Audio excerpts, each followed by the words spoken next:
Kim, great to have you on the program. Before we talk about all the details and about the Secretary of State's visit to Jamaica, just as somebody that knows Haiti so well, how would you describe what's going on right now there? Because it just looks like the gangs have completely taken over. Is that a fair understanding? Yeah, well, we don't call them gangs ourselves. Over the years, I remember in uncountable number of meetings, people talking about the popular explosion that could happen. It just happened. This is the popular explosion. This is an uprising of Haiti's underclass, which has been kept in misery, hunger, poverty for decades and decades now. And they've fed up. They'd been armed by Haiti's oligarchy to carry out their agenda, usually political, sometimes rivalries between bourgeois. But now they've decided to stop fighting among each other and turn their guns on the oligarchy and the government that is behind it, or in front of it. Kim, so we have Anthony Blinken going to Jamaica to try to find some sort of resolution to Haiti right now. What difference does that U.S. intervention make? Oh, nothing. This is par for the course. They're going to try to parachute in some sort of leadership, somebody to take control of it. But the people, the armed groups who represent the armed neighborhoods of Haiti, and again, just for listeners or viewers who didn't hear this before, they call them the gangs, and it's a pejorative term. They always do this. They did it in 1915 when the U.S. intervened, and they called all the resistance fighters bandits.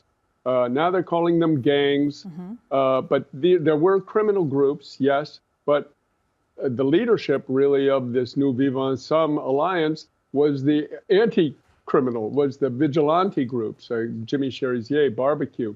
So even though he's been portrayed as the U.S. as the #1 gang leader, but he's the anti-gang leader, a former cop who fought the gangs, and but he's got a very deep sense of class consciousness, and he says these people are victims. They're not the aggressors. They are scarred. They are traumatized. They need to be, formed into something. But so right now, they're trying to parachute onto them in this meeting in CARICOM, some technocrat, some who knows who, but it's not going to work. It really isn't, because the people are clear that they want a place at the table. They want a say in where Haiti is going now. And this multinational security support system, what exactly is that? Is that also something that's being parachuted onto Haiti? This is a total outrage, because over these past decades, we've heard of UN peacekeeping forces, right? But this is something deployed by the United Nations Security Council, and it's under its aegis, its oversight. But now what they've made, what the US has concocted, because they couldn't get it through because of Russia and China would veto it. So they said, okay, we're going to make a force over here, and we just want the UN Security Council to bless it, to deputize it, to go into Haiti. And who's going to head this force, if it ever gets off the ground? Kenya, 1,000 Kenyan police who are renowned, who have been flagged by the UN itself as overly corrupt and brutal and a terrible force. They have their own death squads. So they don't even have any kind of legal precedent for this. And indeed, the UN ambassador, the U.S. ambassador to the UN, when it was passed, said, we found a new formula. So this is the way they can send this force and give it a UN color. But in fact, it's just a U.S. proxy force using blackface African countries, Kenya, Chad, Benin, Bangladesh, Barbados, Bahamas, etc., as their front people. And that in Jamaica, Wholeness in Jamaica is one of the principal allies in the Caribbean of the U.S. in this masquerade.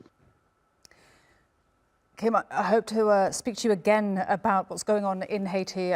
Thank you so much for your time today and all your thoughts. Kim Eves from Haiti Liberté, thank you so much. Thank you.